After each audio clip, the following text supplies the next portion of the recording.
배당을 받으려면 언제까지 ETF를 매수해야 하는지 헷갈려 하시는 분들이 정말 많습니다.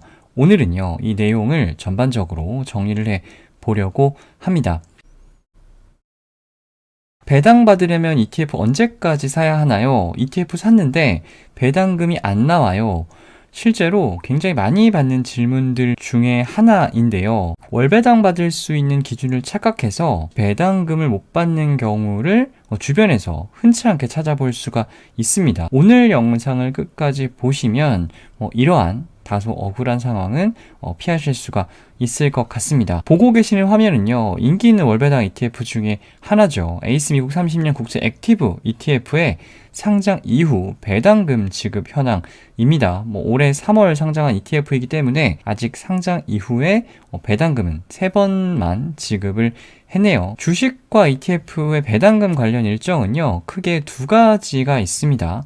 첫 번째는 지급 기준일이 있고요. 지급일이 있어요. 지급일은 말 그대로 실제 ETF가 배당금을 지급해서 고객 계좌에 그 배당금이 꽂히는 날이 바로 지급일입니다. 지급 기준일의 의미를 헷갈려 하시는 경우가 많아요. 에이스 미국 30년 국채 액티브 매수를 고려한 투자자가 있다라고 가정을 해보겠습니다. 6월 마지막 주쯤에 매수 시점을 고려하다가 마켓 타이밍도 나쁘지 않고 기왕이면 7월 초에 배당금을 받으면 기분 좋겠다, 이렇게 생각을 하신 거죠. 그럼 이분은 이때 배당금을 받기 위해서는 언제까지 ETF를 사야 할까요? 지급 기준일이 6월 30일이니까 6월 30일까지 사면 되는 거 아닌가? 라고 오해하시는 분들이 의외로 많습니다. 7월 4일 지급일에 분배금을 받기 위해서는요, 2023년 6월 28일까지는 ETF를 매수를 해야 합니다. 지급 기준일이 2023년 6월 30일인데 왜 6월 28일 장 마감 전까지 ETF를 사야 하느냐라고 궁금해 하시는 분들이 있으신데, ETF도 주식과 마찬가지고요. 매수하고 난 이틀 뒤에 결제가 이루어집니다. 쉽게 말씀을 드리면 주식이나 ETF 사셔가지고 배당을 받을 권리를 획득하는데 이틀이 걸린다라고 생각하시면 돼요. 주식이나 ETF 하시는 분들은 잘 아시겠지만 매매하신 다음에 MTS 잔고를 조회해 보시면 예수금과 D 플러스 E 예수금이 다르게 나타나지 않습니까? 그 개념으로 이해를 하시면 될 것 같습니다. 에이스 미국 30년 국채 액티브 투자 설명서를 보면 분배금 지급 기준일이 매월 마지막 영업일이라고 적혀 있어요. 관심 있는 월배당 ETF가 있으면 투자 설명서를 찾아보셔도 되고요. 아니면 홈페이지에서 제공하는 상품 정보 화면을 들어가셔도 이 해당 월배당 ETF의 지급 기준일 정보를 쉽게 확인할 수가 있습니다. 보고 계시는 화면은 타이거 미국 나스닥100 커버드 콜 ETF의 홈페이지 상의 상품 정보인데, 밑에 보시면요, 분배급 지급 기준일이 박스에 정리가 되어 있죠. 지급 기준일이 매월 마지막 영업일이라고 명시가 되어 있네요. 관심 있는 월배당 ETF가 있다면 이런 식으로 분배금 지급 기준일 꼭 확인하시고 반드시 이틀 전에 ETF를 사야 한다라는 것까지 인지를 하고 계시면 좋을 것 같습니다. 날짜별로 다시 정리를 해 본 건데요. 지급 기준일이요, 6월 30일입니다. 그리고 분배금을 받으려면 지급 기준일 이틀 전인 6월 28일 장 마감 전까지 ETF를 꼭 매수를 하셔야 합니다. 그러면 그날 무슨 일이 일어나냐? 장 마감 후에 공시가 떠요. 에이스 미국 30년 국채 액티브는 주당 분배금이 얼마입니다. 타이거 미국 나스닥100 커버드 콜은 다음 달 분배금이 얼마가 나갑니다. 이런 내용을 담고 있는 공시가 뜹니다. 6월 28일 월배당이 얼마인지 확정이 되고 나면 그 다음 날인 2023년 6월 29일에는 분배락이 일어납니다. 7월 4일 분배금 지급일에 분배가 예정되어 있는 분배금만큼 ETF 가격이 하락하는 것을 분배락이라고 해요. 주식도 배당락이 일어나는 것처럼 ETF도 분배락이 있습니다. 실제 배당락이 아닌 분배락이라고 하는 이유는 주식은 배당이라고 하지만 ETF는 분배라고 표현을 하거든요. 그래서 분배금, 분배락, 사실 이게 더 정확한 표현인 것 같은데, 최근에는 언론도 그렇고 자산운용사들도 그렇고 편의상 ETF도 배당이라는 표현을 좀 많이 쓰고 있는 것 같습니다. 아무튼 다시 본론으로 돌아와서요.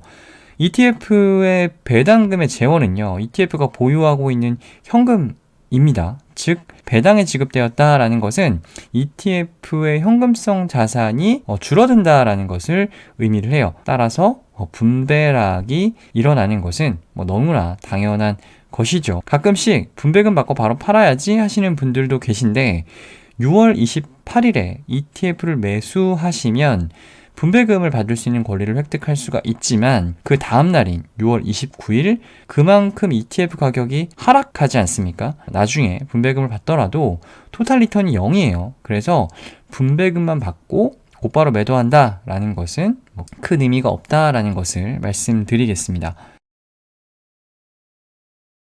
월배당 받을 수 있는 권리를 이렇게 획득을 했는데 그럼 이 월배당은 언제 지급이 되느냐?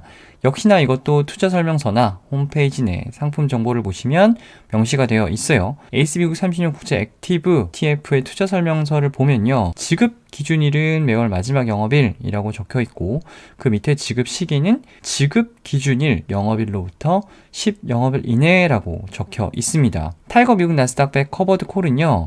지급 시기는 지급 기준일 이 영업일로부터 제7영업일이라고 명시가 되어 있네요. 이처럼 ETF마다 투자 설명서에 명시되어 있는 실지급일은 다릅니다. 다시 에이스 미국 30년 국제 액티브 투자 설명서로 돌아오면 6월 28일이 지급 기준일이었거든요. 1영업일로부터 10영업일 이내면 7월 10일까지는 지급을 하겠다라는 겁니다. 실제 월배당의 지급은 보통 이 지급 기준일에 2, 3영업 이내에 지급되는 경우가 대부분입니다. 에이스 미국 30년 국채 액티브 분배금 지급 현황을 다시 보면 지급 기준일로부터 2, 3영업일 이내에 모두 배당금이 지급이 된 것을 확인할 수가 있죠. 직장인분들이라면 세액공제 목적으로라도 IRP나 연금저축계좌 많이 활용하시고 계실 거라고 추측이 되는데요. 월배당 ETF 같은 경우는 매월 안정적인 현금 흐름이 필요한 분들에게 필요한 ETF다라고 생각을 하기 때문에 제가 생각하기에는 이 두 계좌와 월배당은 그렇게 케미가 좋지 않다라고 생각을 했어요. 왜냐하면 계좌 내에서 월배당 ETF를 매수하고 월배당을 받아도 그 월배당을 이 계좌 내에서 인출을 못합니다. 내 돈을 내가 왜 못 빼냐라고 하실 수가 있는데 아예 못 뺀다는 얘기가 아니고요.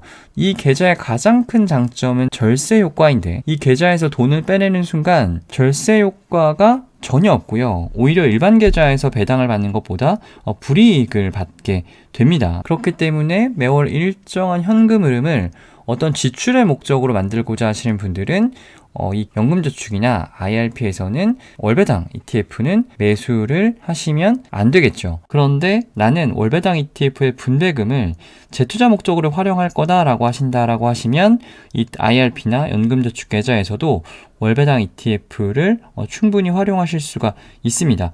잘 아시겠지만 분배금 같은 경우는 일반 계좌에서 받게 되면 15.4%가 원천징수가 되고 계좌에 들어와요. 그런데 IRP나 연금저축계좌에서는 이 분배금에 대해서는 15.4%를 원천징수를 하는 것이 아니고 과세가 이연이 되죠. 이연된 세금은 언제 과세하느냐? 나중에 연금을 수령하실 때 개시 연령 기준에 따라서 3.3에서 5.5%의 상대적으로 훨씬 낮은 세율로 과세가 들어갑니다. 따라서 월배당 ETF의 배당금을 재투자 목적으로 활용한다라고 하시면 이 연금저축계좌나 IRP 충분히 활용해 보셔도 괜찮다라는 말씀을 드리고 싶습니다. ETF 읽어주는 남자, 오늘은 여기까지입니다.